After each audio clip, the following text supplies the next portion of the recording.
a otra edición de Compartiendo Experiencia. Okay, we have a little wait. So,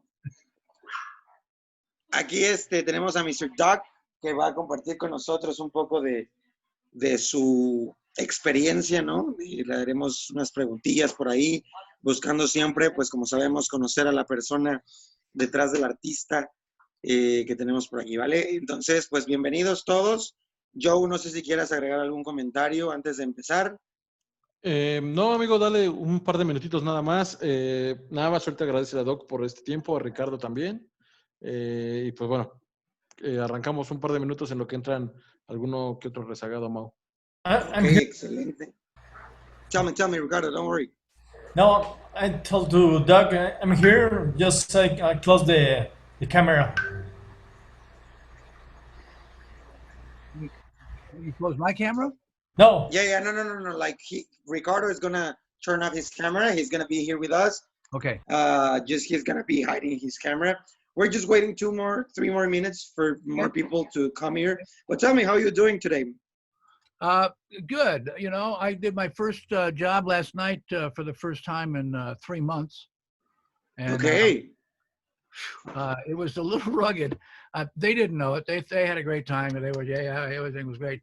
But, you know, it doesn't take long in this profession for the edge to go off the sword, if you know what I mean. You know, I mean, I was a little rusty. And, but it was fine. And I was happy that I was happy to be in front of people again, you know. That's the weirdest part about this new reality that is I can't here, sign this. All right, here, take the cup, just pick out a card. All right, I have a little red sponge ball right here. It looks a lot like a coronavirus. Hold on to that for me, would you? I don't think so. You know. So yeah, that's great. That's great. We have to get new things like we have to get like new ways of becoming the magician we used to be. It's hard not to give people to select a card or to take the Sharpie and sign the card for us. But I think sometime that's gonna come back. Right now, it's just like protocols we have to follow. And I'm super happy that you are back on track. Like you're back on what you love to do. Wow. I bet you were feeling such like energetic and just excited to go back, because I think it's something really beautiful, like after 3 months and a half, to be back on track on what we love to do, right? Yeah. Now, do you, now you're in White Vallarta. Do you have a regular place that you work, a regular restaurant? Yes, actually, I just started again last week. I work for a restaurant. I go table hopping, you know? So the same, like I tried not to give a selection of the card and stuff like that, but people were like, I don't care about it, just give me a card. I don't care. And I was like, yeah, okay. They want to be entertained. Take me away from this bullshit, and please. Exactly. Right. So exactly. But and then that I'm glad to be able to take you there, but what are you dragging with you when we go down this little rabbit hole together? You know, I mean, not you personally, you know what I mean? I'm talking about here in this valley where the Aspen is, it's been very quiet. You know, it's been off season. You know, people haven't, now they're starting to come back now because it's nice here in the summertime. Well, God, I don't know what they're coming from Dallas. They're coming from Houston. They're coming from New York. They're coming from San Francisco. And who knows what they're bringing with them when they come. So you look healthy, you know, here, take out a card. I don't know how, you know, somebody said, how'd you do last night? I said, I don't know, call me in 2 weeks. I'll tell you how I did, you know.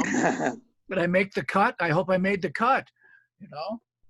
Yes, it's hard, but very I think it depends on the people you're just with. Many people do not care. You need to be aware of all the situations and all the procedures with the sanitization, but in the end, as you say, people are like, just take me out of this. And actually that's how we sell the product right now in where I'm working. We're like, you know, we know you've dealt with a lot of stress and a lot of things with the pandemic situation, so we want you to have another experience with us, and we want to thank you for being back with us, so we give you a little bit of fun with a magic show. And people are like, okay, it's good. Yeah. Well, so you probably not tuned into the American news like I am. But you know, this whole thing is kind of coming around again. You know, the round 2 is here. You know, I think they closed the border again, right? Like they closed the border to July the 21st or something like that. I work for hotels here in Vallarta, and they were telling us that they were closing the border again. So I don't know really how things are going back. well, unfortunately, we have an idiot in charge. Um, So do we. oh, you do too? Oh, good. You got one. Yeah. Oh God. I mean, you know, every time he opens his mouth, his shit falls out, and it just doesn't make any sense. It doesn't make any sense. His boss must be jealous of his mouth. God, yes, right. Well, I don't know. Well, that's a whole nother subject. But in the meantime, um, so you didn't send me any questions, so this will be off the cuff. You know, I'll just, you know, answer the best I can. Yeah, don't worry. We have time to chart. That's for sure. And then I've got a couple of tricks, you know, that I can talk about, you know, and when I talk about the tricks, it gets into my philosophy and why I do it this way and that kind of thing.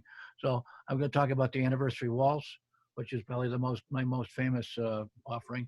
I have the old 3-coin trick, the copper, silver, brass. That I don't explain the trick.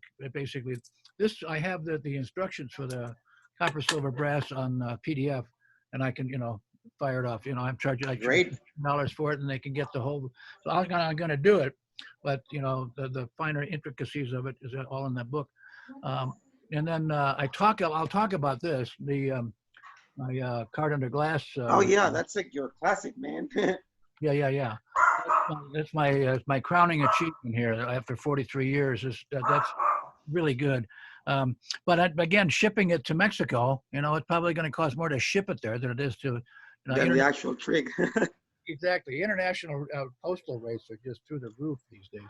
So, but anyway, I got that. And I also have my opening trick. Well, I don't want to tell you the name of it because then you'll go, don't worry. Okay, now here it comes. But so I want to be able to surprise you with it. So Okay. I can talk about 15, 20 minutes or maybe even longer on those 3 tricks. And, you know, now these folks that are going to call in or they're in the room already, are they going to feed questions to you and then you talk? No, I'm gonna explain you how we work. Right now, really, what we want to know, it's more like the person behind the artist. With this sharing experience, we don't look forward to have a lecture or for you to show us how to do tricks, but we want to know more about you as a person, like your story, your references, what are the things you think about, your philosophy in magic, and of course, if you want to show us some tricks, not to teach, right? Just we will be glad to see them, right? Perfect. These interviews, sometimes, or well, most of the time, we have an average of 300 people that see these conferences and in an international atmosphere, right? But sometimes they see it in other hours, other schedule, because we're in Mexico and they're all over the place. What we do is we just save these interviews and they see them when they can, right? Oh, great. Okay, good. Perfect. Yeah, so, well, I don't know if you know a little bit about who the order is, and that's something that I wanna let you know about before we start with the interview. Do you know what we do as a company?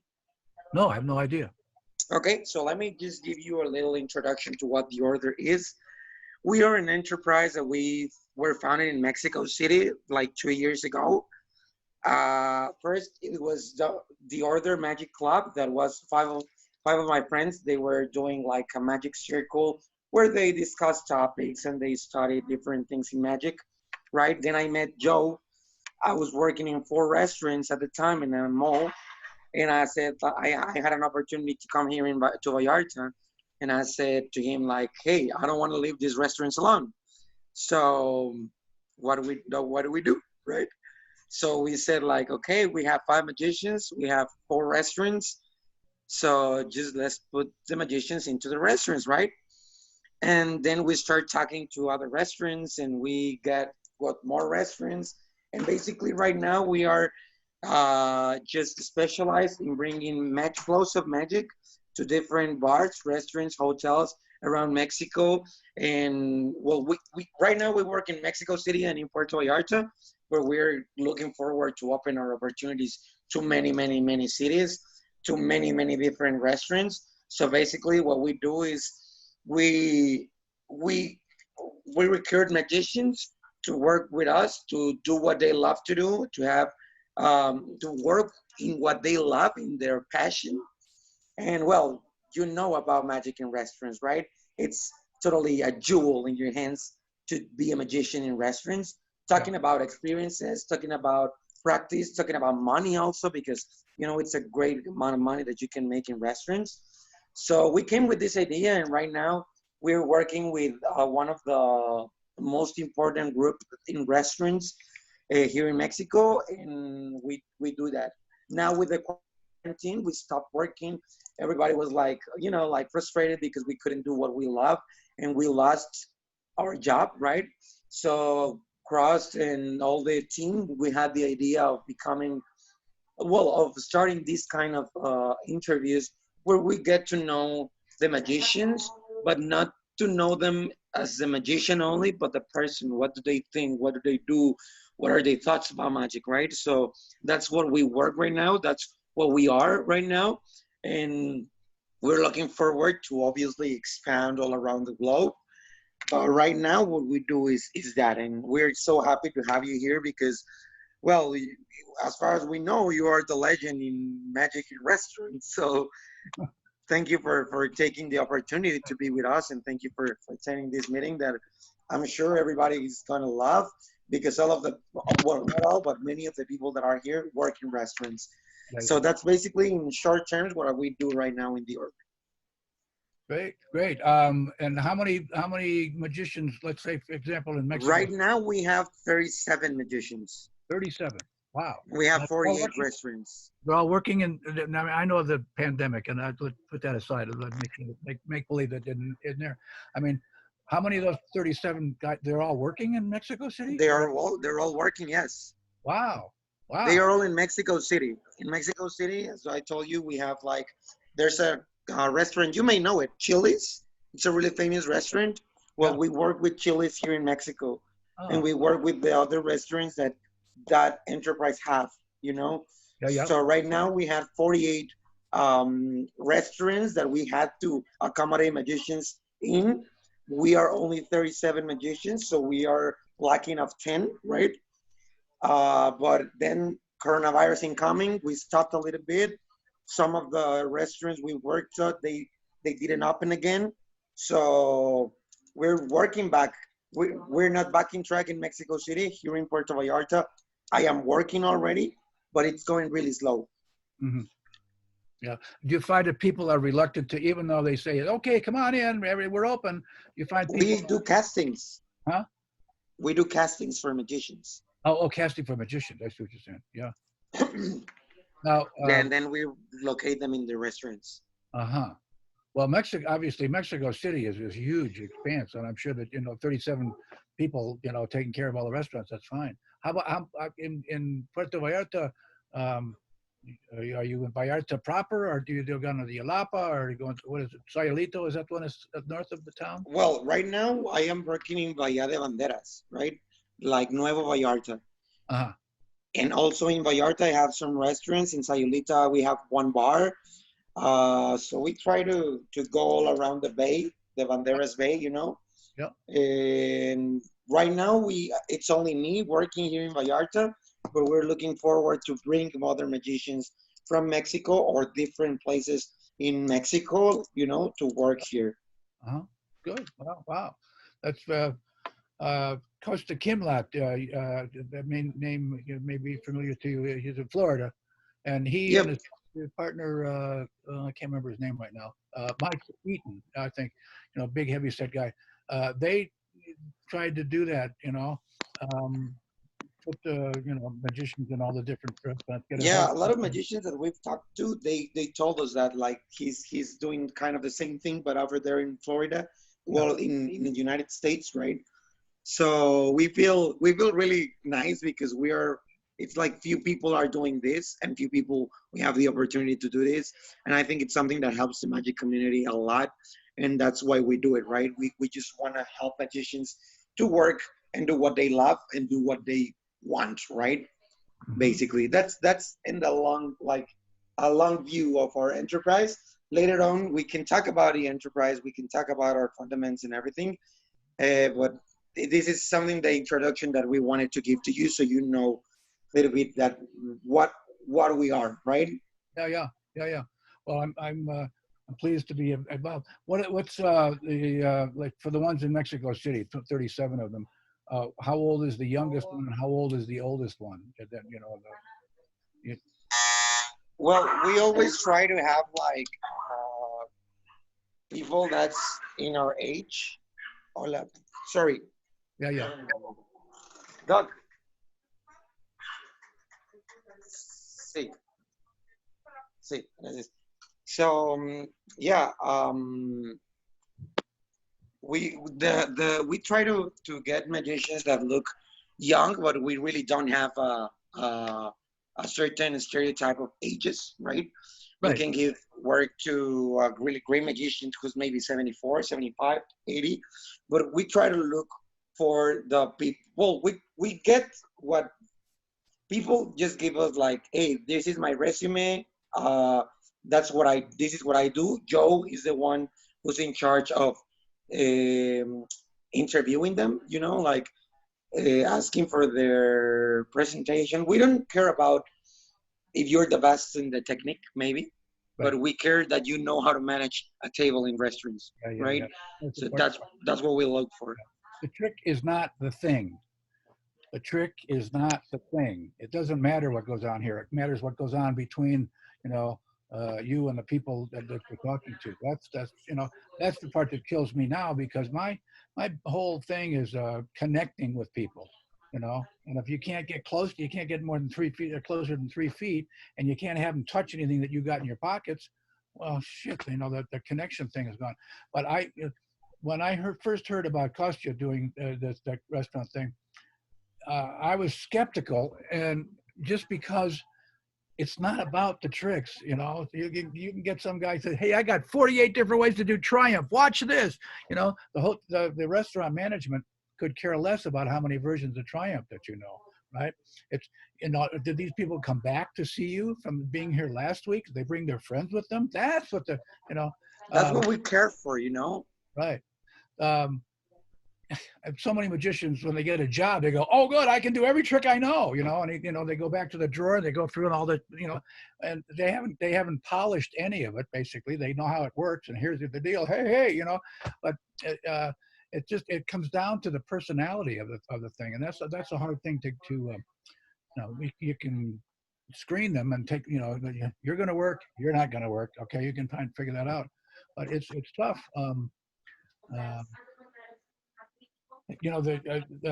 My mentor, of course, is Bob Sheets, and I don't know how much of the history that that your group knows about, but he studied under a magic bartender in Chicago named Heba Haba Al.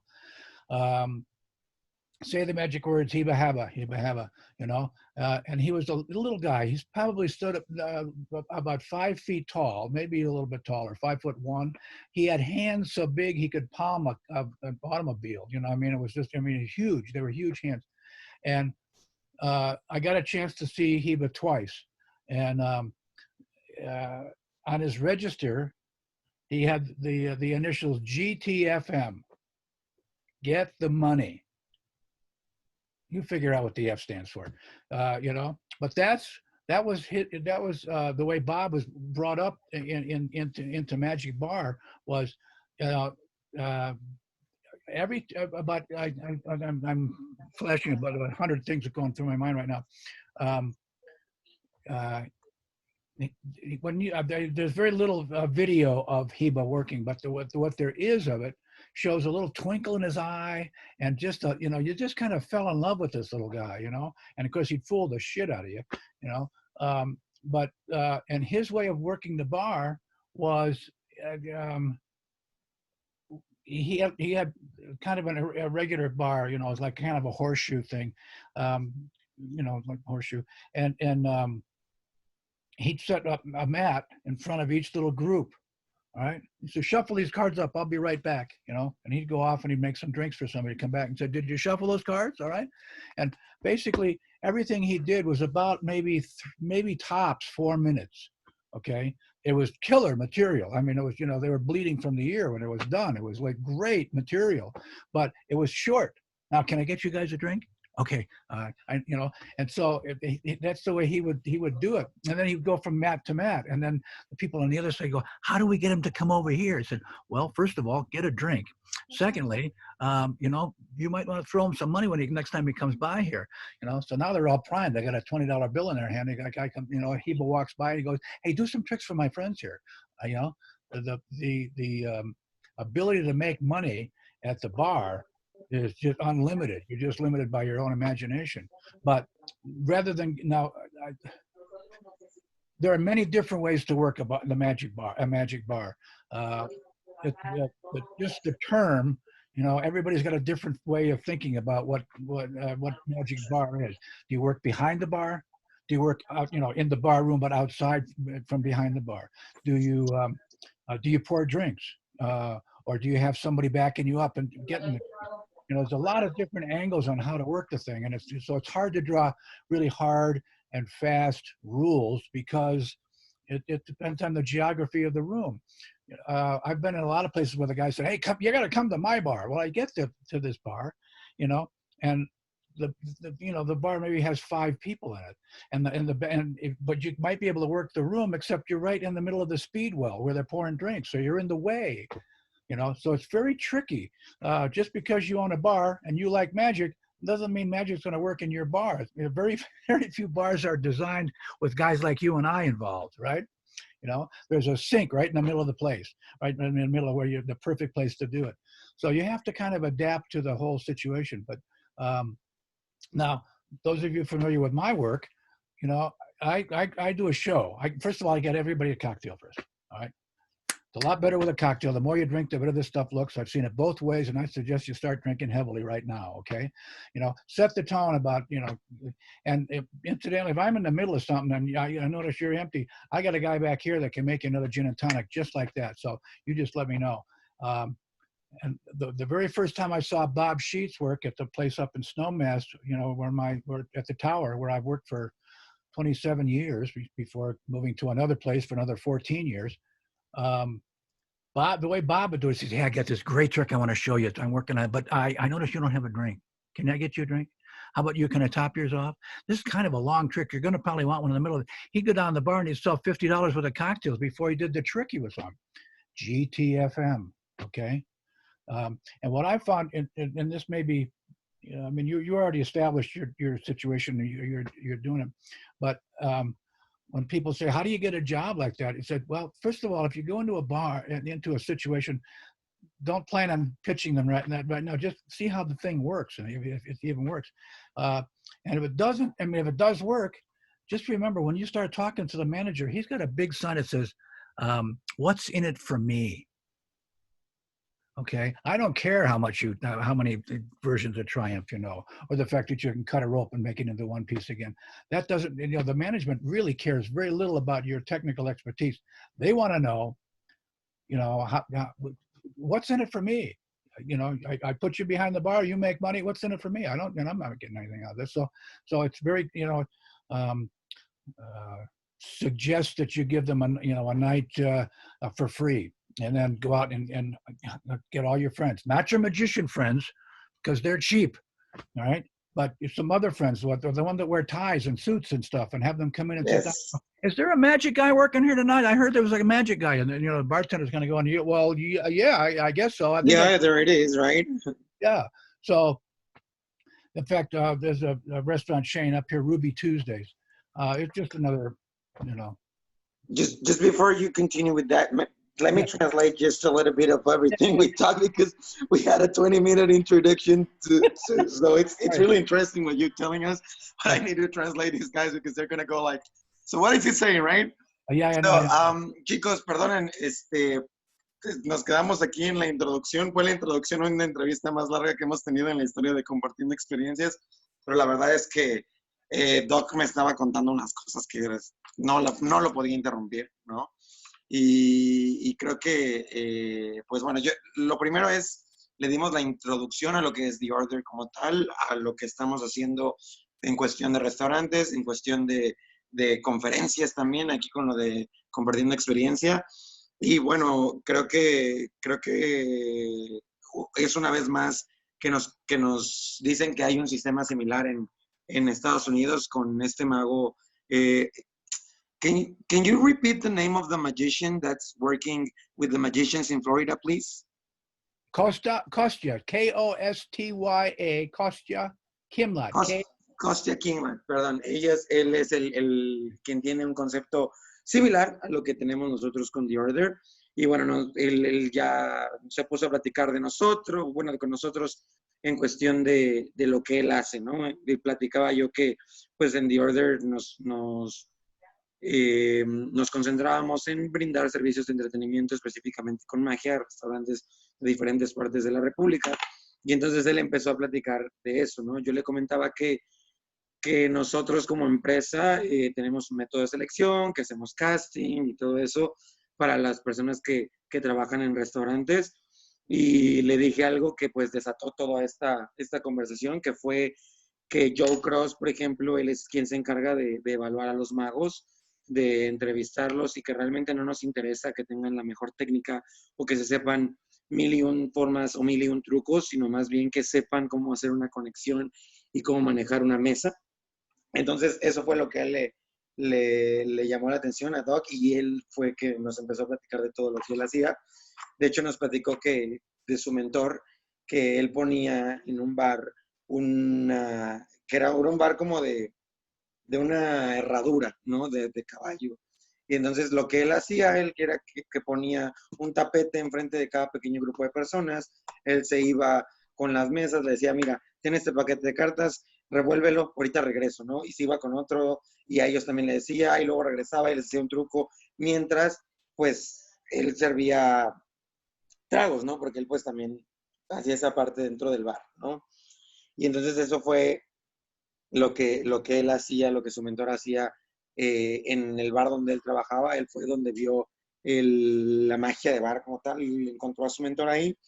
Y estaba hablando él precisamente que el truco no es lo que importa, sino más bien es qué tan entretenido tengas al cliente dentro del restaurante, qué tan bien se le esté pasando a él, ¿no? Entonces, pues eso es un poco de lo que ahorita estábamos platicando. También me estuvo platicando de su experiencia, que él cuando está trabajando en los bares, él tiene una persona que le está teniendo tragos en la parte de atrás, que él se concentra mucho en la cuestión del consumo también, porque pues el gerente o el director del restaurante no le importa cuántos trucos te sepas o cuántas mesas vayas a hacer, si no hay algo que también le beneficia a él. Por ejemplo, él comentaba la cuestión de que si tú logras que personas regresen al restaurante para preguntar acerca del show de magia y que vayan al restaurante a preguntar por el mago, pues ya es una súper ganancia, ¿no? Porque tú estás generando una venta a través de tu show para el restaurante, y creo que es en lo que se concentran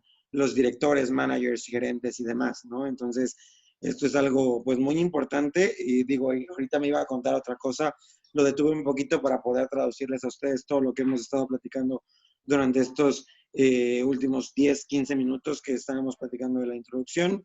Y pues bueno, ahora sí ya vamos a comenzar de manera oficial con la entrevista como tal, con las preguntas que tenemos preparadas. Ya saben, si alguien tiene una pregunta que hacerle a Doc, la pueden escribir por el chat. Al final yo se la hago saber, y pues listo, ¿vale? Entonces, pues bienvenidos sean una vez más aquí a Compartiendo Experiencia. Gracias por estar con nosotros.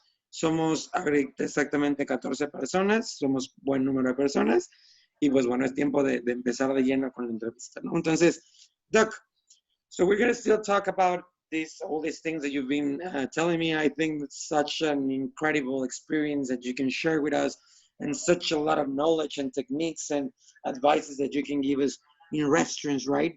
So right now, a question that I want to ask you before you continue sharing the experience in restaurants is, how does Doc Eason start in magic? Like, what is your first encounter in magic? How do you find your love for the magic? I mean, Well, okay.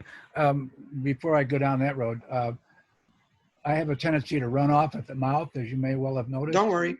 But rather than, condense another 15 minutes that I said, if you say, wait a minute, time out, and I'll let you get caught up to me, I'll be happy to do that, however you want to do that. The way I got started in magic, most people in magic, started when they were, 8 years old, and they got a magic set for Christmas, right? That wasn't me. I started, well, here's the deal. I was living in California at the time. I had a motorcycle. I had some friends that went to San Jose State in California, there, the college there, who had moved to Aspen and worked in the restaurant business. And, the line cook, the bar manager, just personnel in the bar. And they made friends with, at that point, a little known folk singer named John Denver, Rocky Mountain High. And so I'll shorten the story up, but the restaurant hired Bob to get people in, and to really put it on the map. They had new management, and there wasn't a very good restaurant before, and so they had to overcome, that. What are we going to do to bring people in here? Well, Bob luckily happened to be passing through and said, "Hey, let's make this a magic bar." And they went, "What is a magic bar?" And he said, "Well, give me the bar on next Tuesday, and I'll show you what a magic bar is." And he went out and invited everybody he knew on the street. Big party at the tower, come on in. So Tuesday night, when they usually just wrap the dining room was closed, okay, just wrap it up, go home, right? And the management team, the owners said, "Listen, it says in our lease we can be here till 2:00 in the morning. Why are we leaving at 10:30?" And so Bob happened into the place, and that very first night he turned the place up on end. And this is the best thing ever. I've never seen anything like that, because it's a resort area, which is what you got going. People go there looking to have a good time and to escape from the rest of the bullshit that they have to deal with, right? What a perfect place for a magic bar is, it's done and captivating. And so, okay, that's what was going on there. Now, I didn't know any magic. I knew these guys from San Jose State. I met them, but I've been through Colorado. Drove through it, but never stayed in it. So I was working at a health food store in San Jose, California, natural foods, vitamins, and natural supplements and stuff. So people would come in and say, "Hey, Doc, I got hemorrhoids, or I got hangnails, or I got something wrong with me. What can you give me to, get well?" So that's how I got the name Doc. I used to sell health food stuff. But I also realized that magicians don't write the songs the whole world sings, okay? All right? "Hey, did you see the magician on television last night?" I said, "No, what's his name?" "I don't remember his name, but he did this great trick." People don't remember magician's name. Doc, D-O-C. That's pretty darn easy. D-O-C. All right? So anyway, 5 days, we took off, and 5 days later, my buddy and I arrived in Snowmass. We went into the tower. We're going to have a big welcome dinner, and get reacquainted with all our friends. And I said, "What is this? There's a table tent here in the bar. It says Bar Magic with Bob Sheets. What does that mean?" "Stick around. Bob will be here any minute." So Bob comes reeling around after a couple minutes, and he's not what you think of as a magician. He's got hair to his shoulders. He's got a leather vest, blue jeans, and he has he's kind of a klutz anyway, okay? So he starts shuffling cards, and they go all over the place. And you look at him going, "This guy's an idiot." Magician, he can barely open a car door, let alone do it, be a magician. He can't do a card trick. So I'm sitting here thinking, this guy's just a jackass, when suddenly my card showed up under my drink. What? Oh, wait a minute. All right. I had a book when I was 4, and I was not really into magic, but I had a book when I was 14 years old, How to Do Tricks with Cards by Bill Turner. I still have it over here on the shelf. All right. By Bill Turner. Bill Turner. Yeah. Nobody in magic. I mean, nobody knows him, but he wrote this book. And so when I was 14, I read all about the pass. Ooh. The glide. Ooh. So I knew all about this magic stuff, right? And Bob just put me in the ditch. You know, I couldn't believe what was going on in front of my eyes. The magic was startling and bang right in the face kind of stuff. And then the thing that made the most impression on me that very first night was the cash register was ringing off the hook. I mean, it was like he was selling whiskey like it was going out of style. And I thought, my God, what a concept. Paradise, okay, Aspen, Colorado, Rocky Mountain High. Yeah. People come in from all over, and this is an upscale resort, okay? This is not Disneyland. And not that Disneyland is an upscale, but I'm saying that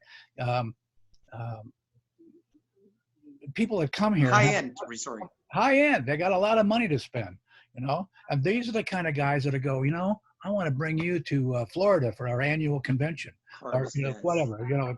And once you start doing that and get your name passed around, then suddenly it develops into more. But it comes down to, you know, it came down to, this is one of my favorite quotes. People don't remember what you did.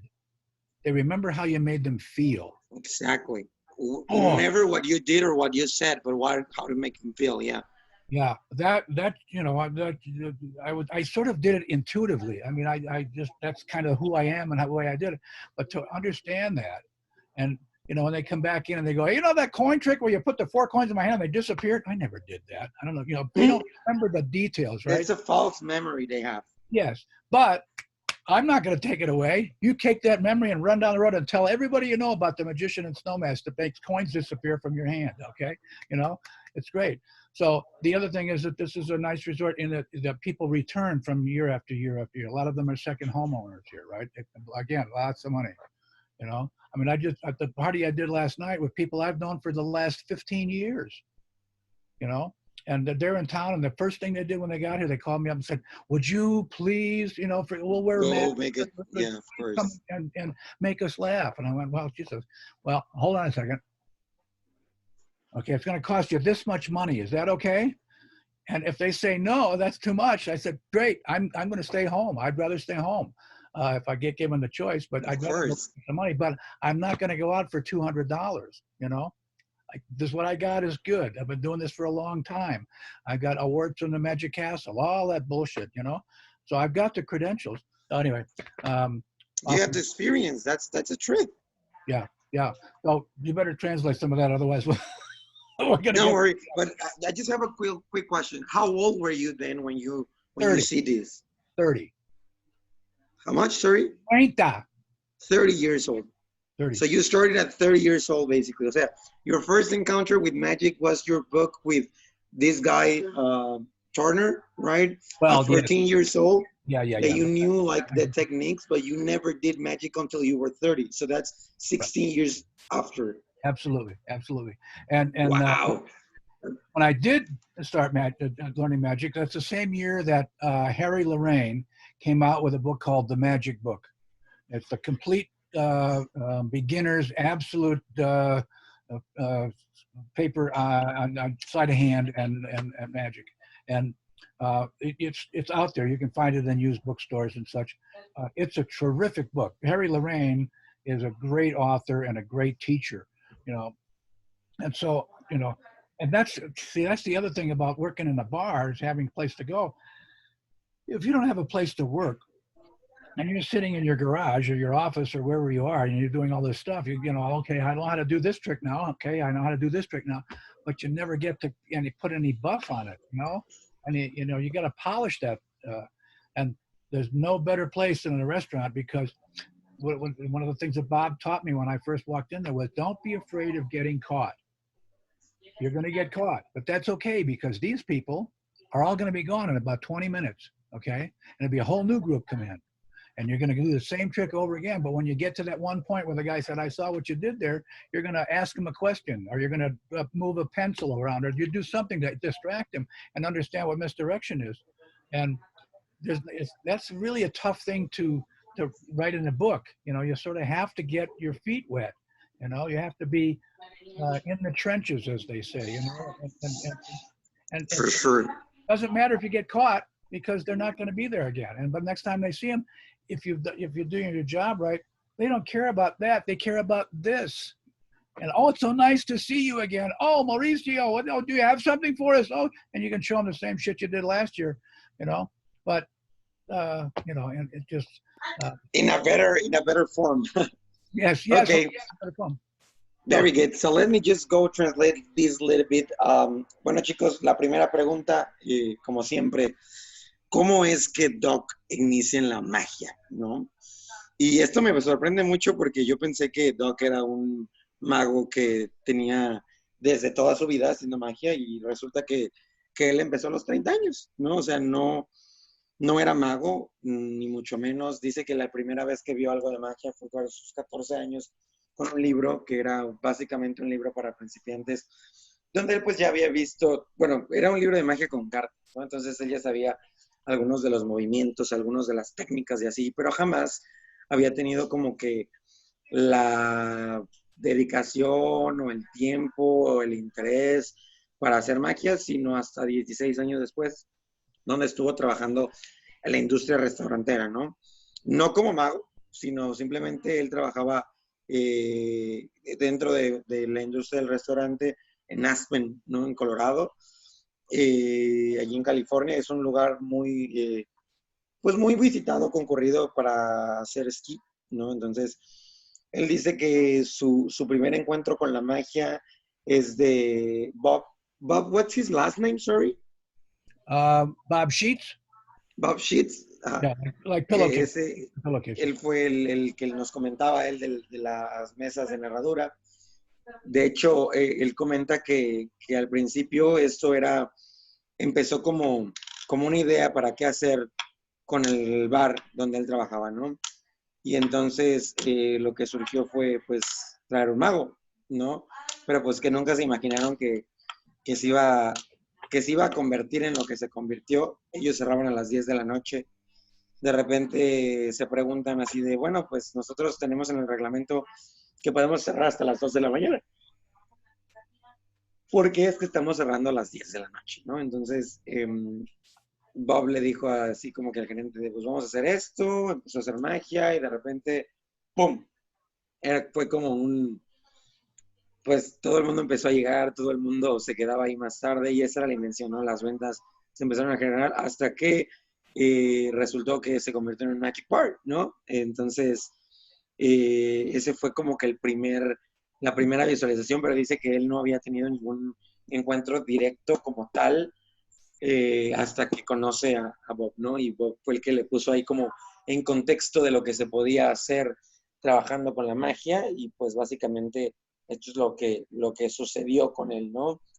Él me cuenta que ya estando ahí, pues cada vez fue más concurrido, a tal grado de que pues ya hay mucha gente que lo conoce a él desde hace muchísimos años y me estaba comentando que justamente ayer tuvo su primer show de nuevo en todo este tiempo y que pues fue gente de que los ha conocido por 15 años y tras toda esta situación de la pandemia regresaron ahí a donde está Doc y le dijeron así, oye, pues podrías por favor venir a hacernos un show, no importa, tienes que venir con cubrebocas, solo queremos reírnos y así, ¿no? Entonces Doc pues les dijo, sí, va, pero te cuesta esto, ¿no? Entonces dice, pues sí, entonces él trabaja para, Aspen es un lugar donde es muy turístico y realmente el turismo que llega ahí no es turismo, pues como se le llega a decir a veces de segunda o tercera, sino realmente son personas que tienen mucho dinero para gastar, ¿no? Entonces, pues él es lo que trabaja allá, ¿no? Y pues bueno, ese fue el primer contacto de Doc como tal con este ámbito de la magia, restaurantes, de la magia como tal. Y pues aquí está compartiéndolo con nosotros, ¿no? Thank you for sharing that, Doc. So we know now that your mentor, your inspiration, if we could call it like that, was this guy, right, Bob Sheets? Yeah. So besides him and besides the book that you told us about, this guy, how was the other one that it's called? Harry Lorraine, the Magic Book. Harry Lorraine, right? The Magic Book. Yeah. Which are other references that you have in the magic world? Like, which other magicians, books, or whatever were the ones that made you do what you do right now? Well, J.C. Wagner out of San Diego, he's dead now, but he was very instrumental in my development. When I went to Snowmass for a week's vacation in the summer of 1977 and never went back. Basically, Where did you go, sorry? To Snowmass outside of Aspen, where the Tower Bar is. Okay, yeah. Okay, so I literally was just going out there for a week, maybe 2 weeks, and do some backpacking and maybe see some concerts, rock and roll concert, whatever. And then I saw Bob, and I just might turn my life around, you know. So he's the one to blame at this point for my being who I am. But J.C. Wagner was one of the guys. I studied Danielle Cross from Las Vegas. I tried to get as much magic bar as possible, and then I you know, when you said references, I got a bookshelf over here. It's gonna take a little more time than that to go through it all. But some other influences, I got a hold of some Frank Garcia books that are out of print now. You can find them on used books places and stuff. I just started to learn tricks, you know, and started to go to conventions. And my very first convention was in Wichita, Kansas, and Fred Capps was there. Fred Capps, very good. Di Vernon was there. Whoa. Was there. Larry Jennings, you name it. And now, bear in mind, I hadn't been into magic for more than about 4 or 5 months at that point. And these guys, I don't know, you know, they're just names. Now I look back and realized, you know, I sat next to Fred Capps in the restaurant when Roger Klaus was doing the $100 bill change, you know, and you know, I'm seeing miracles performed for my very eyes, and Roger's talking basically to Fred, but I'm sitting next to Fred, you know. So that's the one nice thing about magic, is that you can, you know, the superstars of magic are all accessible. You go to a magic convention and, you know, they're right there. It's not like, you know, going to a rock and roll concert and hanging out with Eric Clapton. You don't get to do that, right? Exactly. You know, but with magic you do. You know, and there are a number of assholes out there in the business, but for the most part, you know, if you approach me and want me to go over some move that you saw somewhere, I'm glad to do it. You know, and most of my friends are of that, you know, of that cut. They want, you know, they're there to help and further things along, and you know, because we're, you know, let's face it, you know, I'm 73 years old. You know, wow. I'm a lot closer to the end than I am to the beginning at this point, right? And I didn't know that you were 73 years old. Yeah, well, no, people are blown away when I do it. You know, it's because I look pretty young for an old guy. You know. Yes, you do. Like, I mean, you look like 60 something. Well, yeah, I used to be there. Anyway, I used to be there. So you know, at this point, you know, I don't want to make it sound overblown, but I'm doing this with my legacy involved. You know, what do I leave behind? How have I affected magic somewhere? In 1999, I was invited to Australia to do, you know, a magic convention in Australia, and you know, we had a closed session where we did like 3 hours, and I just went through everything I knew, and they asked me anything, and it's nice to be. And to put my fingerprint on Australian magic. Some people are down there still doing the stuff that I taught them, you know, 21 years ago. So yeah, it's anyway. I'm aware of that, and I'm happy to talk about anything at this point. You know, oh, don't talk to them about that. That's too good. You know, fuck it. I'm not going to be here that much longer. May as well have it. You know, my son, my 34-year-old son, is following in my footsteps. He's doing my act in Thailand. Wow. Yes, and then he also started fire juggling poi. And but he's home now because of this whole pandemic thing. He looked around Thailand and said, I think I better go home because I don't know what this is going to be like down here. So I'm happy to have him at home. And but he's carrying on the tradition. He's doing a lot of my he's using a lot of my jokes and a lot of my. What's his name? What's his name of your Ryan. son? Ryan Eason. Ryan Eason. Yeah. He made the front page of the local paper today because he was juggling fire on the street, and Great spectacle. So, I'm very pleased for him, and that's also your legacy.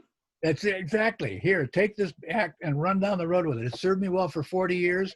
Here, let me take my jacket off. You put it on. You run down the road. Yes. Okay. That's so beautiful, Yeah, it's. I'm thrilled that it's happening like this. Anyway. So yeah, that's how it all came about. I'd have to think about other books. I mean, I got a whole library over here. Don't worry. With those are great. Like, I mean, Fred Cobb's Out Vernon and all the books you learned and all the people you were in touch with. I mean, as you say, you're 73 years old. I bet you have tons of experience, tons of knowledge, tons of histories, and involving many magicians that I maybe don't even know they existed, right? Right. But it's great. It's great to have such a person that's such an open person, to tell us about everything and to tell us his stories, because I'm really glad to listen to stories of people, not only magicians, but people. And I think when you listen to them, you will learn about what they talk about, and you'll learn about history. And right now, you're telling us some things that are like I didn't know. For example, like divert and work to conventions with you, for example, and I'm sure you have great experiences with that. I'm also really happy that you realize that there's people that are cocky and just like, I don't like superstars, But I'm so glad that you are not like that and you're sharing all these experiences and all these stories with us. So just let me go translate these guys a little bit what we talked about, and I'll be back to you, okay? Yep. Very good. Okay. So, chicos, pues la plática increíblemente está muy buena, ¿no? Aquí con Mr. Doc Eason. Le estaba preguntando yo de sus referencias en la magia. Digo, ya nos contó de Bob Shifts, que fue su mentor, ¿no? Como tal, de los libros que él tuvo en un principio. Pero pues yo también quería saber, o queríamos saber todos, cuáles son otras referencias que él tenía. Y pues como pudieron escuchar, ¿no? Jay-Z, Di Vernon, Fred Capps. Dice que él fue a muchas convenciones, tiene muchos libros. Y él estábamos platicando y nos platicábamos de la cuestión de las convenciones, ¿no? Que realmente es algo muy bueno las convenciones, y como él dice, el mundo de la magia es tan noble que hay superestrellas de la magia que tú te los encuentras en una convención y ellos están abiertos a platicar de lo que sea y a hablar de la magia, a compartir y a esto y el otro. Yo creo que quienes hemos ido a algunas convenciones o conferencias nos hemos dado cuenta que sí es verdad. Como él dice, hay como todo, hay personas que no lo hacen este mismo tipo de labor, que son más como de, no sé cómo llamarlos, ¿no? Como se están en su papel de superestrellas, son muy egoístas con el conocimiento y demás, ¿no? Pero él dice, Doc Eason dice, mira, yo tengo 73 años. Digo, yo no pensé que tuviera 73 años, pero él dice, yo ya tengo 73 años, ya estoy más para afuera que para adentro, entonces yo quiero dejar un legado, ¿no? Y básicamente todo lo que él nos cuenta y todo lo que él comparte con las personas que se acercan con él, para él forma parte de eso, de su legado. Él me comentaba que está muy feliz de que su hijo, uno de sus hijos, siga sus mismos pasos. Su hijo está en Tailandia, Ryan Eason, right? El nombre de su hijo, él está en Tailandia haciendo pues lo que su papá ha hecho por tanto tiempo, ¿no?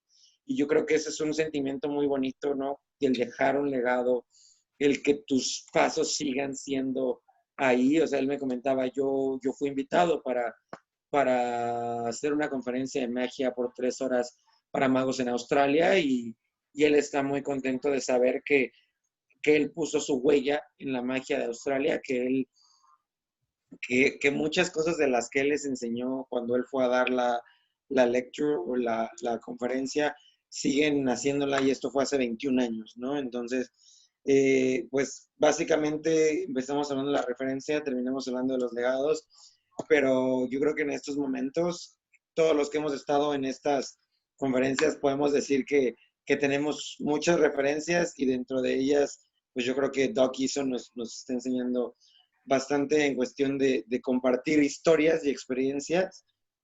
Todavía no hemos llegado ni siquiera a la mitad de la entrevista y yo ya estoy lleno de emoción de estar platicando con él, igual que ustedes, digo, en lo que yo les traduzco, créanme que lo trato de hacer con la misma energía y la misma pasión con la que Doc me lo está platicando, pues para transmitirles el mensaje que él nos quiere dar, ¿no? Entonces, es muy interesante. Doc, thank you for sharing this with us. Yeah. Now, we talked about your mentor, we have talked about your references and the conventions and the experiences and stuff like that, but now let's go into a little bit into the topic of the effects by themselves, right? Like, for example, what's your favorite effect? What's your favorite trick in magic? Well, If you had to choose one. well, I have to cheat a bit and say that this card under glass is, my favorite thing. I mean, to do, but that's not just one trick. That's a whole event.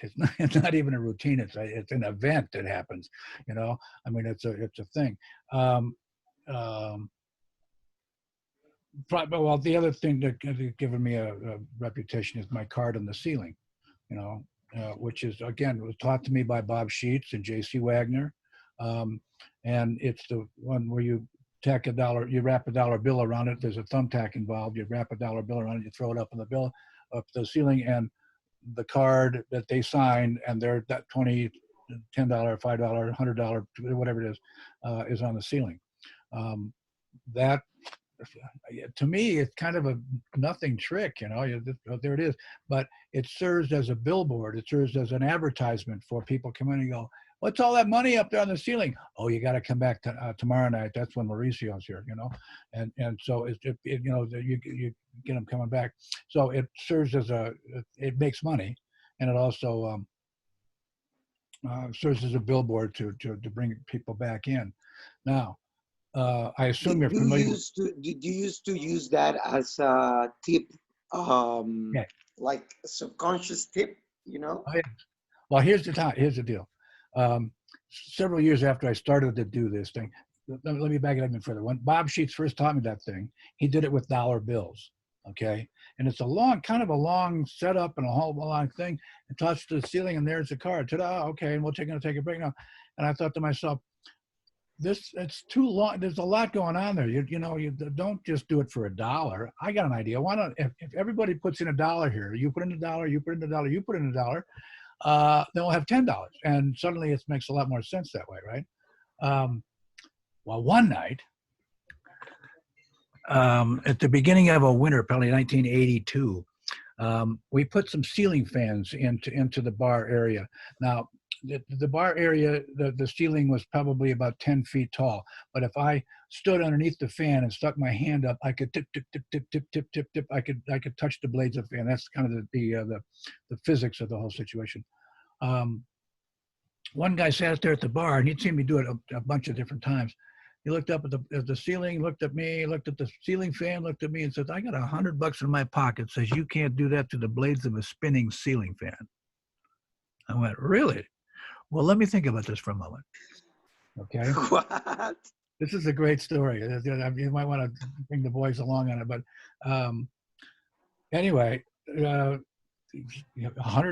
and do that. I'd never thought about it before, but now if you take the circumference of a ceiling fan, okay, Yeah, of course. put all 4 fan blades together, okay, then it's about 25% is fan blades and 75% is open, as long as you aim to the outside of it, right? This is where the blades are less frequent out here, right?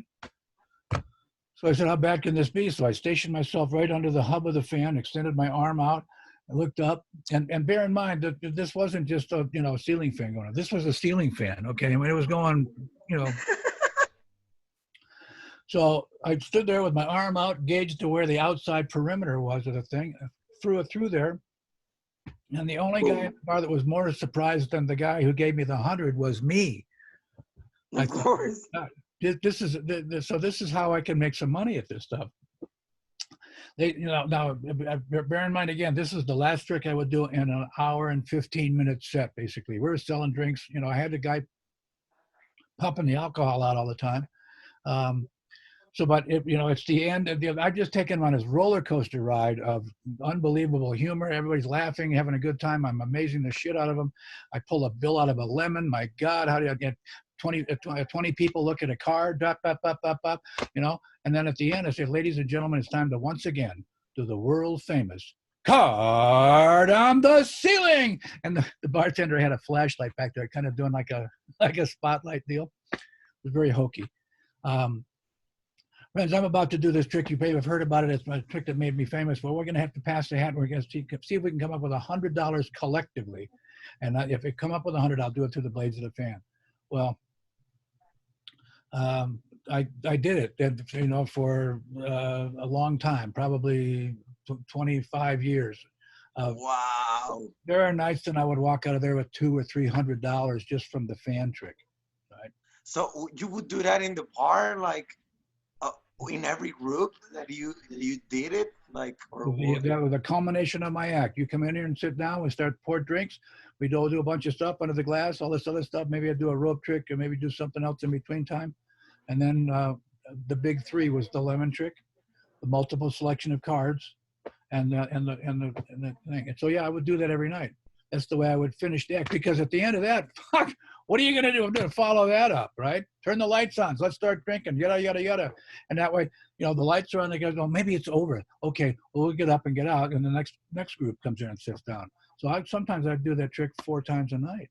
So sometimes you could have had $400 in your pocket just doing that. Bingo. Oh my God, man. That's a lot of money, bro. I made a lot of money on that trick. And you're the guy that does a $100 card trick, aren't you? And I said, yes, I am. And I'm damn happy about it. Now, before you get the idea to run out there and do this, let me tell you something. It's extremely dangerous to throw anything through the blades of a spinning ceiling fan. Yeah, I'm not going to do it on the blades. Believe me, I won't. I knocked the blade off one night, almost killed a guy. Yeah. Okay. What had happened is that over the course of several years, one of the fans, it had this little hardware thing on it, so it loosened up just a little bit. And that night, it tossed it up there and it knocked it out of, it came down, hit some guy in the collarbone. I know. I'm struggling to get the guy to stand up. And some guy says, "Hey, Doc, you ought to buy the guy a drink." And I said, "Buy him a drink. If he works all right, he's going to own this place. Are you kidding me?" Yeah, for sure. I dusted him off, and he, and he staggered out, and I never saw the guy again. Never saw the guy again. They had a great time, I'm sure. So the point is this: this was an expensive fan. This was like a $300 ceiling fan. It's not a cheapo deal, but it's not designed to have somebody like me throw stuff into. You know what I mean? Of course. So, so I got up there, put the whole thing back together, and I put a hose clamp around it and tightened it down. I tightened everything down, and every couple of weeks I get up there with a screwdriver, make sure everything was tightened down, because it was too good a trick not to do. Obviously, what am I going to replace that with? Either I walk out there $300 or I walk out there with $65. Which one would you rather have? So, yeah. So anyway, so that's your favorite trick, then? It's certainly paid. Well, it helped me bring my 3 kids up. I've got 3 kids. It's great. It's great. It's great. It's great. It's pure gold. So let me just translate a little bit to these guys. Go. Sorry. Doc, te buscan otra vez. Hola. ¿Qué tal? ¿Buscan a Doc? Ahorita. ¿Qué pasó? So, chicos, pues, wow, la verdad estoy muy impresionado con lo que Doc nos acaba de contar. Le pregunté que, pues, básicamente cuál era su truco favorito, ¿no? Cuál era el efecto que más su preferido, ¿no? Y él comentaba que pues nos mentiría si nos dijera que era la carta abajo del vaso, sino que más bien era su famoso truco de los $100. Imagínate, un truco de $100, así. Card on ceiling, el truco de la carta en el techo. Solo que, bueno, él se volvió muy famoso por hacer ese truco. Él se lo enseñó Bob Schiss y J.C. Wagner, fueron los que le enseñaron este efecto a Doc. Y él lo empezó a hacer en bares. Él me comentaba que lo hacía en restaurantes y bares. Y él ponía pues a la gente a dar $1, $1, $1, $1, $1. Y así juntabas 10, 15, 20, $30. Hasta que en el bar donde él trabajaba, pues pusieron ventiladores de techo, ¿no?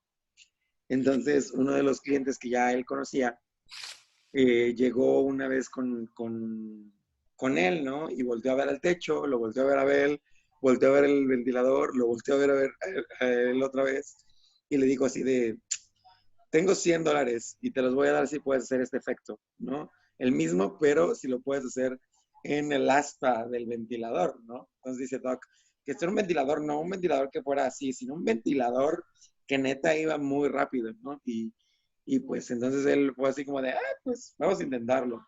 Y lo hizo. Entonces fue lo que se volvió muy famoso. Me estaba comentando Doc que a veces se salía en la noche con 400, 500, $600 porque hacía ese truco pues en varios puntos del restaurante, ¿no? En varios grupos. Entonces, eso era un truco de $100 y se hizo famoso, lo hizo famoso como el truco de los $100. Llegaba gente a preguntarle, hey, ¿tú eres el mago del truco de $100? Y pues sí, ¿no? Él era esta persona. Pero pues a mí me impresiona mucho la habilidad que tienes que tener para poner en el ventilador, pero me dice Doc, que antes de que se nos ocurra salir corriendo y hacer esto en los bares, que tenemos que tener en cuenta que es un truco muy peligroso, porque él una vez casi mata a alguien, ¿no? Resulta que el aspa del ventilador no estaba bien colocada, de tanto que estuvo haciendo el truco, de tanto uso y todo eso, pues el aspa estaba floja, ¿no? Y cuando él hace este efecto, se cae el aspa del ventilador y le pega a un señor justo aquí, ¿no? En la clavícula. Entonces, dice que el gerente del restaurante le dijo, bueno, Doc, le vas a tener que invitar un trago al señor, y que Doc se paró así de, si esto va bien, este lugar va a ser del señor, ¿no? Ya es su regalo. Entonces, dice que al fin y al cabo, pues él no pudo quitar este truco, ¿no? Porque era el que lo había hecho famoso y era un ingreso de dinero muy fuerte que no podía dejar de percibir. Y entonces lo único que hizo fue pues ajustar el ventilador cada determinado tiempo para asegurarse de que pues pudiera ser efectivo, ¿no? Entonces, esto es algo increíble. Yo no había escuchado que Doc hiciera esto con un billete de $100, mucho menos me imaginaba que fuera por lo que se haya hecho un poco famoso. Imagínense el hecho de la carta con el billete en el techo, pues está increíble, y pues por estas razones que es uno de los efectos que a él más le gustan, que se podría decir su favorito, ¿no? Entonces, wow, no, jamás se me habría ocurrido poder hacer eso y pedirle a la gente $100 cada vez que lo haces, ¿no? Pero bueno, ya nos demostraron, y Doc nos acaba de decir con su historia que pues sí, y vamos a ver qué sale con eso, ¿no? Well, Doc, I'm still impressed about that story. You almost killed a guy.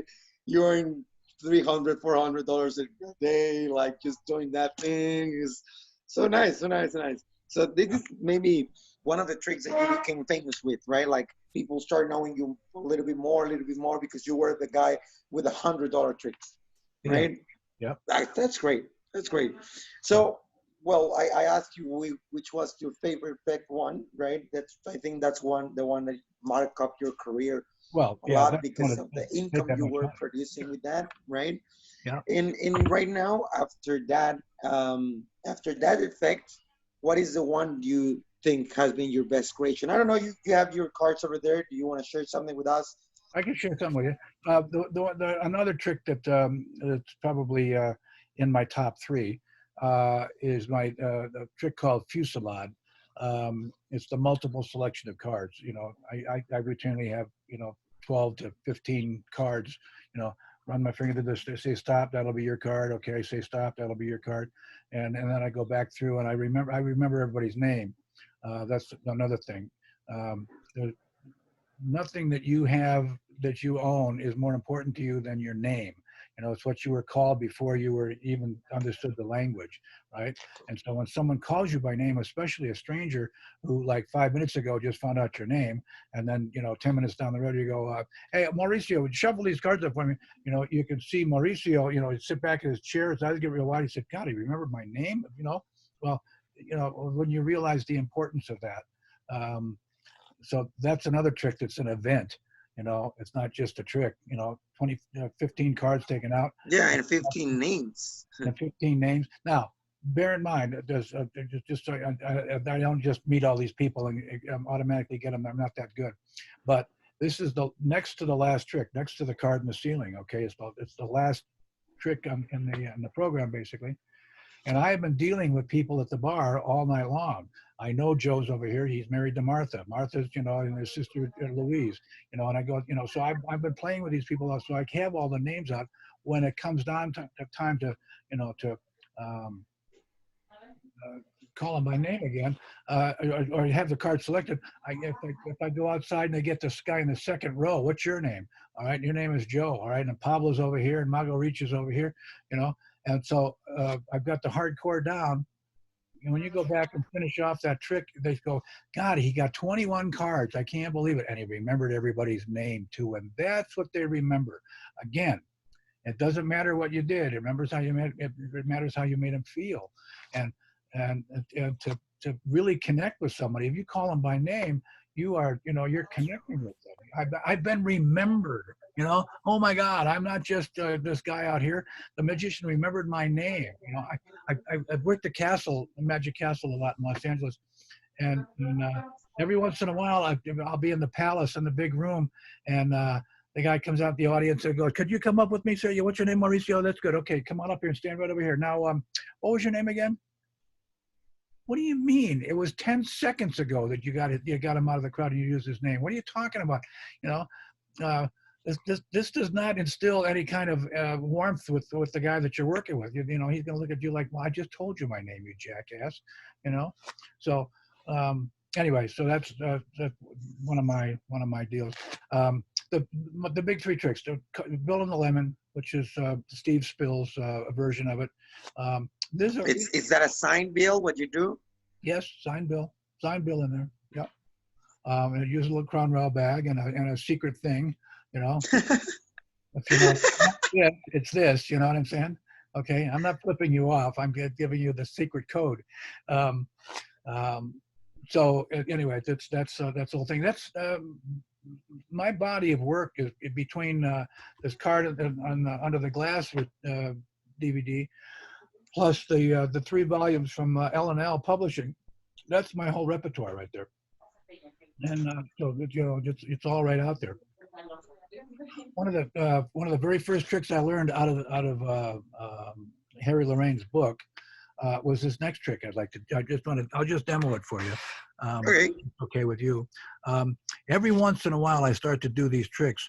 Somebody will reach in, they'll take out a card, and they'll say to me, Doc, because that's my name, Doc. They say, Doc, I'm colorblind. I can't tell what color this is. Now, Mauricio, are you colorblind? No. Oh, okay. Sometimes they are. Women very rarely are, but sometimes men are. Help me out. What color suit do you suppose that is right there? Black. Yeah, that's good. You're doing well. Okay. We're going to grade in the curve here. Here. Oh, that's shit. It's okay. It's all right. I'm not dealing with a full deck. What color is that right there? Red. Good. And what's on the back here? Oh, blue. Not a hard test. I try and keep the rules simple so we don't lose anybody. It's a drinking crowd, and we encourage that. The more you drink, the better this looks. Do me a favor. I'm going to spread through here. Just touch any card you want. Let's say you just touch the 6 of hearts, for example. 6 of hearts. All right. Now, follow me on this. 6 of hearts, 6 of hearts, 6 of hearts. Oops. Follow me on this, okay? What color is that again? Black. Good. This one here? Red. Good. What color was the back? Do you remember? Blue. That's what I thought you'd say. Oh my God, they've all turned red. Oh my God. But wait, push the button right on top. Boop. Okay. All right. As I go through the deck of cards, you'll notice one card. Unbelievable. One blue card in the entire deck of cards. Now, don't jump ahead. Stay with the group. It's always more fun if we get there at the same time. Do you suppose the one blue card in the entire red deck could be the one card you touched? What was it again? The 6 of something, wasn't it? Six of hearts. Unbelievable. But wait, it gets better. How could it? I'll show you. Thanks for asking. I'm going to leave this down over here. All right. I'm going to go to another performer and reach in, have him take out a card. Okay. And what do you got there? Oh, the Joker. Joker's well. I'll tell you what we're going to do. I'm going to take the Joker and I'm going to rub it on the face of your 6 of hearts. And believe it or not, that 6 of hearts changes into a Joker. Boom. Okay. Now, Wow. it's a color changing deck. It came from Harry Lorraine's magic book, the very first magic book that I owned, besides that one when I was 14. This, you know, I think especially if you approach a table, as long as I'll get on my soapbox again. I think when you cruise around a restaurant, if you walk up with a deck of cards in your hand, I think it's poor form. I think you should you should do something else, non-card, okay? Because I think most people, and I feel pretty confident about this, most people, if you say, hey, would you like to see a card trick? You know, the answer, you know, might well be no, I don't want to see a card trick. However, if you start, you know, like a color changing knife or a coin trick or something, you know, something on the table perhaps, make a knife disappear, whatever, you do that. Then when you pull out a deck of cards, they're going to be a lot more conducive to say, hey, this guy's pretty good. Let's see his card trick, okay? But I just think, you know, you walk up and you're springing cards from hand to hand. You just, you know, you look like some guy that spent too much time in a closet, you know? Yep. So anyway, that's my soapbox. I like it. I like it a lot. This color changing deck grabs them by the shirt front and goes, watch this. Whoa, wait a minute. What color was that again? Holy shit. Wait a minute. I thought it was, you know, and it gets their attention. So that's always the first trick I do. Essentially, it's the first trick I do when I get into my first card trick. But it's been 15 minutes before that doing other stuff that just kind of warm them up. And not only warming them up with the card trick, but what was your name and where are you from again? You're from Mexico City. Oh my God, or Puerto Vallarta. Oh my God, we went to Yalapa. Blah, blah, blah, blah. You know, people. I think people. And you start connecting, yeah. Yeah, they would rather talk about themselves rather than watch you, you know, beat off by doing some kind of a, you know, magic trick.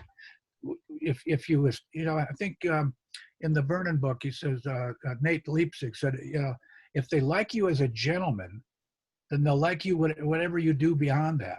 Okay, so if you're kind and you say just like, you know, nice to the kids or whatever the deal is, you know, again it gets back to how you make them feel.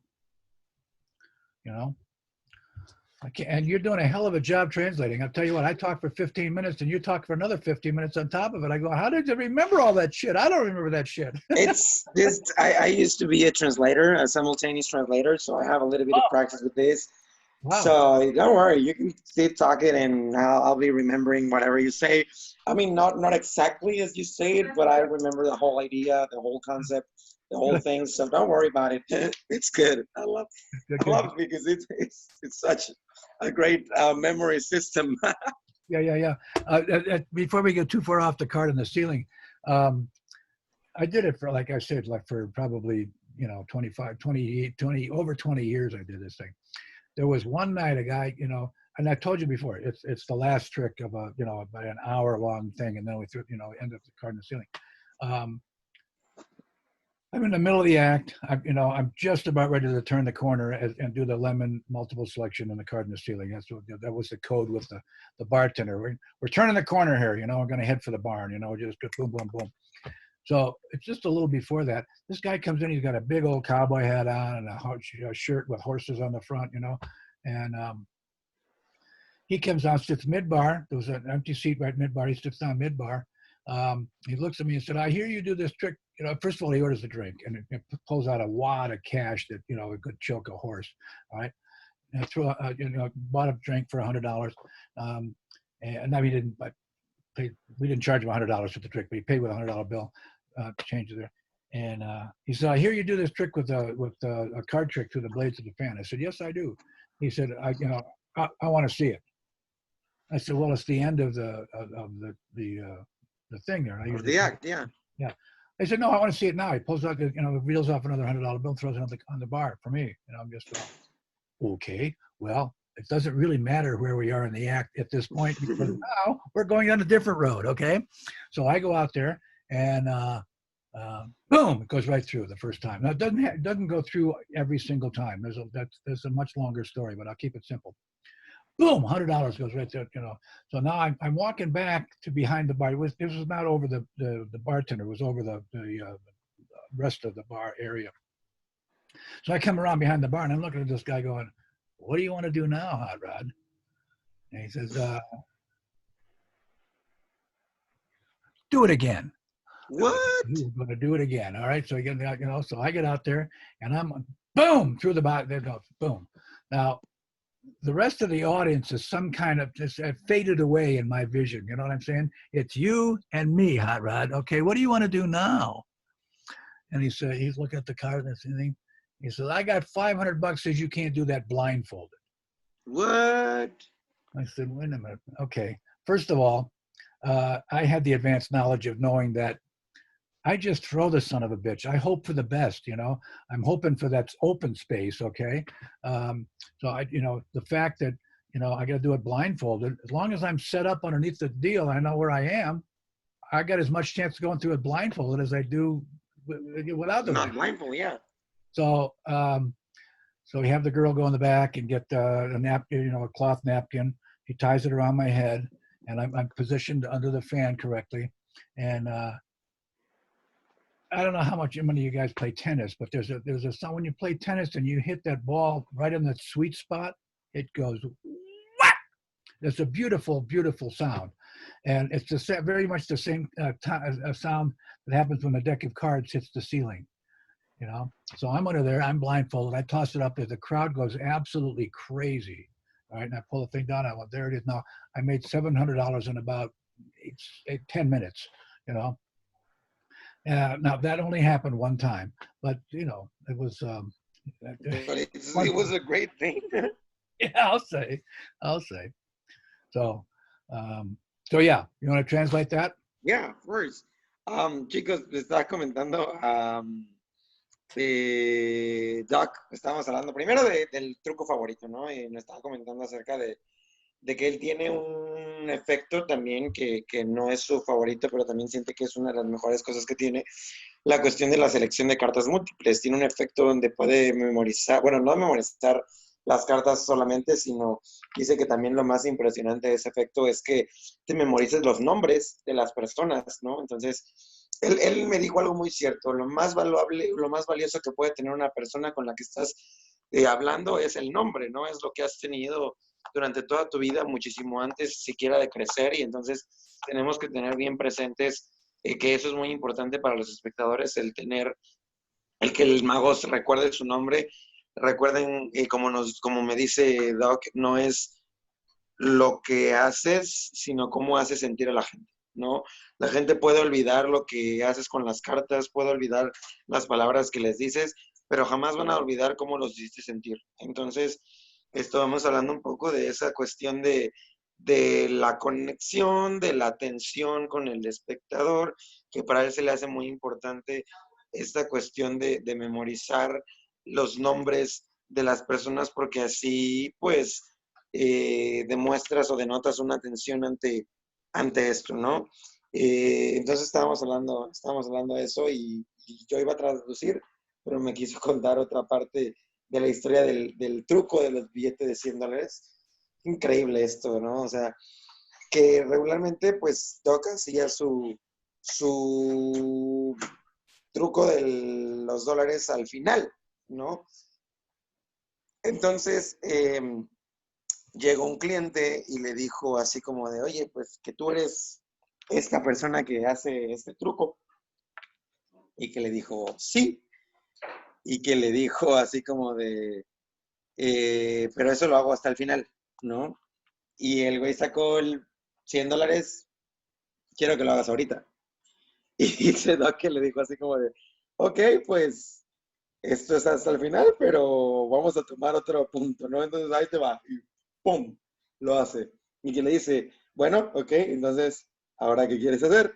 Y que luego le dice, hazlo otra vez, ¿no? Y Doc así de, ok, y otra vez, ¿no? Salió el efecto. Entonces, que le dijo otra vez, ¿qué es lo que quieres hacer? ¿No? Y le dijo Doc, y le dice, tengo $500 para darte si puedes hacer este truco con los ojos cerrados, o sea, con tapado de los ojos, ¿no? Y Doc así de, ok, ¿no? O sea, él lo que nos comenta es como, pues yo realmente tengo tanta práctica haciendo esto que ni siquiera necesito ver, ¿no? Simplemente sí, que yo sepa dónde estoy puesto exactamente abajo del ventilador, tengo el 25% de chances de atinarle, digo, porque aparte es algo que me dice, ¿no? Que no es algo que siempre salga, sino es algo o sea, que no salga la primera, sino que a veces es más, pero pues tienes siempre el chance de que salga, ¿no? Entonces, eh, pues para mí se me hace increíble $500 para hacer ese efecto con los ojos cerrados, ¿no? Él dice que hubo un tiempo en el que pues él tenía toda la audiencia ya así como de separado, que esto era entre él y entre ellos dos, ¿no? Que el reto más que nada hacia Doc fue lo atrapó, ¿no? Y bueno, también eran $500, ¿no? Eh, Respecto al truco que nos mostró ahorita, el efecto que nos mostró del Color Changing Deck, el de que cambia de color, es un efecto padrísimo. La verdad es que, digo, yo utilizo algo similar también cuando voy a las mesas, pero este efecto es muy, muy bueno. Lo que me comentaba Doc es que este es el efecto que él hace cuando abre las cartas, que él nos recomienda que regularmente pues no inicies ni con el clásico de quieres ver un truco de magia y con las cartas, porque pues es más posible que la respuesta del espectador sea no, no quiero ver un truco de magia, y que la gente también ya está acostumbrada a que todo el tiempo el mago esté con las cartas en la mano, y que si vas por ahí solamente haciendo springs en tu mano pues básicamente haciendo shuffles y así, pues realmente no te vas a ver como alguien más, sino como alguien que ha pasado mucho tiempo practicando y la intriga pues va a quedar un poco lejana, ¿no? Entonces él recomienda que hagas efectos pues, con el cuchillo que cambia de color, alguna cosa de monedas que setea al espectador en el punto de, ok, eso estuvo chido, quiero ver más, y ahora sí puedas hacer los efectos con cartas, porque ya la gente ya está más predispuesta a la cuestión de la aceptación de la magia, ¿no? Entonces, esto es uno de los consejos que nos da Doc, del no iniciar directamente con cartas. Creo que es algo muy válido. Creo que como dice Doc, sí es cierto, la gente ya automáticamente ve cartas y piensa, ok, este güey hace magia y nos va a pedir dinero. Entonces, lo que él dice de iniciar con algo diferente, pues es muy, muy bueno. Y pues también creo que tras estas historias del billete y la carta en el cielo y en el techo, voy a practicar ese efecto y vamos a ver qué tanto jugo le podemos sacar. Estaría increíble. Y ahorita que tenemos a Doc aquí para compartirnos su experiencia, pues más, ¿no? Y pues bueno, básicamente eso es lo que estuvimos hablando ahorita con Doc. Él me decía, oye, perdóname, es que yo hablo mucho y tú también hablas mucho, y entonces se pierde como que la cuestión de la traducción, pero le digo que no hay problema, que trato yo pues de llevar el track de toda la conversación que tenemos, focalizo puntos importantes y pues les puedo dar la traducción, ¿no? Por ahí si ven que nos tardamos mucho con esto, pues básicamente estoy tratando de que esto sea lo más natural posible, que no cortara la inspiración a Doc, porque siento que al interrumpirlo también se puede perder como la intensidad de ¿cómo se llama? De la plática, ¿no? Rich, ¿tú quieres saber acerca de qué, perdón? Si hay un manejo de muñeca, ¿para qué? ¿Para el efecto del current ceiling o qué? Ahorita si me puedes escribir eso en un chat. Okay. Doc, there's a magician here asking something related to the trick on the card, the card selling. We know the trick. I have done it before. I don't do it with the bill. I just do it with the card. Yep. But this guy is asking us if there's a way to move the wrists, a special way on the, a special way to move your wrist technique to Yes. for the trick to go on the first attempt. Yes. Yes, there is a little, there's some work on that. When Bob first taught this to me, he would hold the cards like so. Now bear in mind, there's a rubber band around the deck, a thumbtack's under the rubber band, and then we wrap a dollar bill around this. Okay, that's the way that the thing. I can show you that, but the way I was taught was to toss it like so, and just toss it up like this. Well, I found it, that was not every time. If you held on to it too long, then it would hit the ceiling like this and come back down. Or if you let it go too soon, it would be over here. So in the book about Eddie Fechter, who was a magic bartender in Buffalo, New York, many, many years ago. He died the year I got into magic, in 1977. But this is the way he used to do it. And basically, to make sure that you can see what's going on here. All right. That's the method to hold the deck, and so and as you still have to kind of let it go so that it's on the same plane as the cards, right? But as you let this go, you give it a little spin with your fingers. All right, so you got a little what do you call gyroscope? Okay. Okay. All right. So if you hold it like so, okay. Is that visible? Can you see? Yeah, of course. Okay. All right. That's the way to do it. And then toss it up. And as you toss it up, you're gonna give it a little spin. And that stabilizes it so that it doesn't go one side or the other. If I'm spinning it this way, it keeps it. Now again, the ceiling that I do it on. I mean, I did it last night on a 20-foot ceiling. So it doesn't really matter. But that's the key to it. Is this is the grip. And toss it up from there. And if you'd like, I could show you how to do it with money. If you want to share that with us, we're good. Let me see what I can do here. I'll be right back. Don't go away. Don't worry. Don't worry. All right. Pues chicos, nos van a dar un tutorial de cómo hacer el efecto de la carta en el techo con el billete. Para que lo aprendamos y sacamos provecho de todo esto. Y vamos a tener una segunda parte de esta entrevista, yo creo. Ahorita le vamos a comentar a Doc si es posible no tener una segunda parte.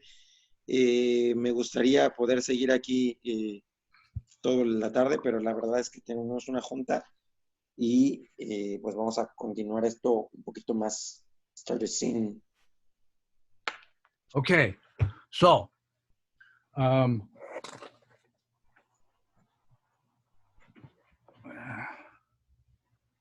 I have a little container, like a little. The wax. Yeah, well, there's no wax, but I have a container, just like a. Oh, here, let me get it for you. Wait a second, one more time.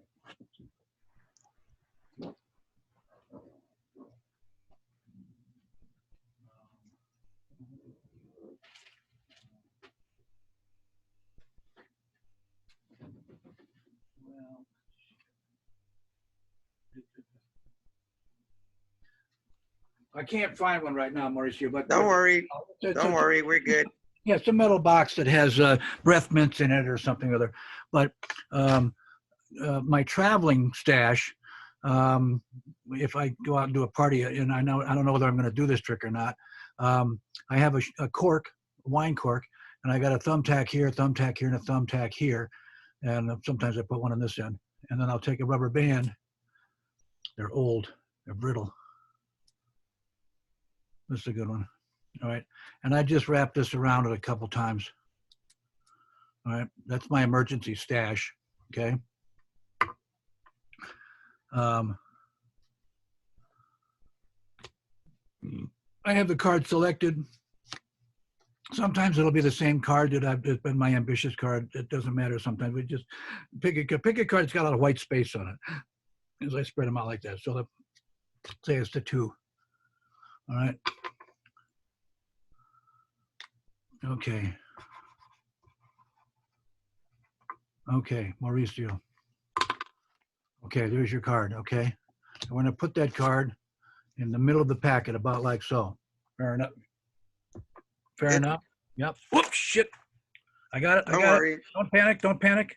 Under control. I don't do this sitting down, so this is what makes this harder. So, all right, we put that in there like so. Okay. All right. And then I just double cut it to the top. And I say, now, get me a rubber band and a thumbtack. And while they're doing that, I'm reversing the top card, which is the sign card. Okay. All right. And I just spin it around, put it on the bottom. Okay. So now that's the situation. Sign card is on the bottom. Okay. But I give them something to do. There's a thumbtack on there. Get the thumb. They somehow don't know what to do with it. So and everybody's watching this drama, so that move is basically invisible. It's not invisible, but they're not looking at it. So we're going to take the rubber band, all right, and we're going to double up the rubber band, just like that. Okay. All right. Now, notice the claw-like grip of the right hand, okay? Now, while I'm doing that, I'm also buckling this card here, okay? All right? Okay. But I assume you know what the deal is. Yes, we can see it there. Like that, okay? All right. Now I'll come in and I'll put the rubber band around all the deck except for the bottom card, okay? Understand? Yes. Now we take this one here, the thumbtack, tachuela, and put it abajo de la liga. ¿Está bien? Okay. Sí, como no, adding the international flavor to this trick for no apparent reason. So I slip the thumbtack under the rubber band. Sometimes you got to buckle it a little bit, but there's the thumbtack under the rubber band, right? So I say, now let's take a fast check. Is this your card on the top? And of course it isn't, all right? And now I do a gambler's cop and slide this forward, at the same time moving this around, and then popping the thumbtack, ouch, there it is, through there, all right? So now what we have, now you have to uncock the thing too. You have to uncock the rubber band, otherwise it's stuck in there. So that's the position right now. Now we take a dollar bill, which you don't have one close by. We wrap it around like, no, yes I do, wait a minute.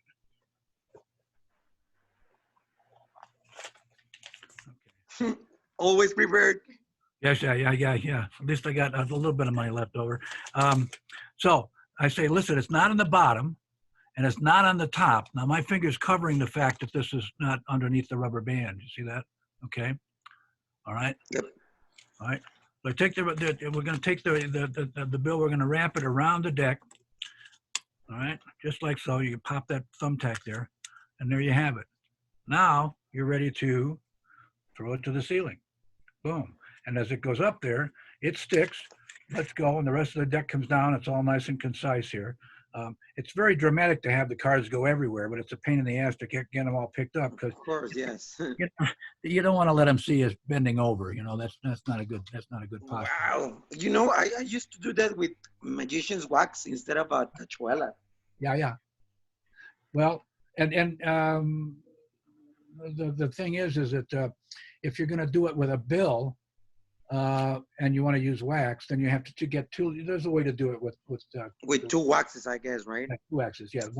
That's great. I didn't know that you could do that with how do you call it? Thumbtack. Thumbtack. Thumbtack. T-A-C-K. So that thing would stick into the ceiling, right? Oh yeah. Absolutely. Just like so. Okay. That's and there's the tack. Yeah. So again, I'll do it again real quick. All right. We put the card back in there. We control it to the top of your favorite method, whatever the deal is. Get me a rubber band and a thumbtack. Okay. All right. And reverse it. Take the and you don't want to flash the bottom card, so you're just going to pay attention to your angles. Oops, wait a second. Let me do this. Don't worry. Okay. All right. So I double up the rubber band. All right. And I slip You it buckle. around the deck. Now I give it that big old buckle there, right? So that goes in there like so, around like so. All right. And there it is. And I adjust it so that's right between the two little pictures there. All right. And the thumbtack now goes under the rubber band. The tachuela abajo de la liga. ¿Esté bien? Sí. I love it. All right. Let's take a fast check. Is that your card in the top? No. Okay. All right. Back for the gambler's cop. All right. And then you're out. This is what's going on. And then you take this and you spin it right around and pop it through the card. All right. And then you uncock it. Take it away from the band. Otherwise, you're going to throw this in a 20-foot ceiling, and the whole thing sticks up there. I've had that happen to me before too. You don't want that to happen because did I get the card? I can't tell. It's it's not that easy. So anyway, that's the card in the ceiling, and that's the way to do it. Thank you a lot for sharing that with us. Yeah. Thank you. I'm sure a lot of people's gonna use it. I'm sure, me included, right? I'm gonna try to do it on the ceiling fan. Now remember, everybody else is in the room here. I'm telling you not to do this, okay? So if you come back to me, all right? I don't know anything about it. I told you not to do it. Oh my God, I'm having such a lot of fun with you, man. Well, thank you, guys. Ahí está el tutorial de cómo hacer card and ceiling por Doc Eason. La verdad es que me llevo mucho este truco. Muchísimas gracias. Just a quick question. Doc, are you able to do a second part of the interview tomorrow or the day after or anywhere else? Because right now we have been 2 hours almost in the interview. My price is going up. My price is going up. Don't worry. The fact is that I have a meeting on my actual job. Yes. So okay. I have to attend it, but I will love to continue with this. I would love to listen to your stories again, or your new stories that you haven't told us. Yeah. So I don't know if you have any. You bet. So I don't know that tomorrow, this weekend is kind of jumbled up. Even though I'm not working, somehow or another, my day is full of stuff to do. And my girlfriend is off on the weekend, so I try and stay there. But maybe perhaps next week.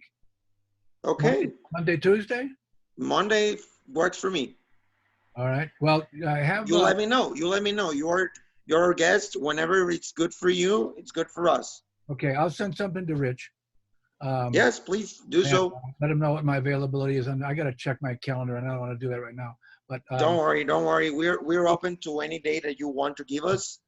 I'm flattered that you want to have me back. I'd love to come back. I've got lots of stories. Stories about John Denver. I don't know whether John Denver was a big star in Mexico or not, but he was huge here, Rocky Mountain High and all that other stuff. Well, anyway. Okay, very good. So, Mr., thank you a lot for being here with us. Thank you for sharing your experience. Thank you for everything that you told us. We're gonna be in touch through Richard. So you can tell him when can you be back. Yeah. And well, thank you for sharing. Thank you for teaching us. Thank you for giving all this love to us. Yeah, absolutely. If any of the boys that are listening to this have specific questions about anything, I'd be glad to. At this point, we can do this. I need to go offline, but Richard is in here. If there is another question, maybe Rich can just tell the questions to you. Okay, actually, I've got to kind of get going myself. This is longer than we thought we were going to go. I'm fine. I mean, it was great fun for me too. But I'm going to probably sign off too and hook up with another thing going on. But I will be in touch with Rich and we'll see how we go from there. Okay. Very good. Okay. Thank you a lot, Mister. Thank you for everything. You bet. And I hope to see you back. We have a lot of things to talk about. Okay. Yes, we do. Okay. Take care, Mauricio. Thank you from the heart.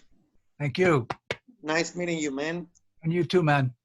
Chicos, muchísimas gracias por haber estado con nosotros el día de hoy aquí en la edición de Compartiendo Experiencias. Lamentablemente hay muchas cositas que hacer por ahí. Vamos a ponernos en contacto con Doc, vamos a hacer una segunda parte de la entrevista y pues bueno, los mantengo al tanto, ¿vale? Joe, por favor, te pido, puedes hacer la despedida tanto como para Doc como para los chicos. La verdad ya me tengo que retirar, pero los veo la próxima. Muchísimas gracias. Nos vemos. Bye bye. Joe, porfa. Goodbye, Mr. Doc. Gracias, Mau. Doc, thank you. Ya se fue Doc. Rich, ¿estás por ahí, amigo? Sí. Chicos,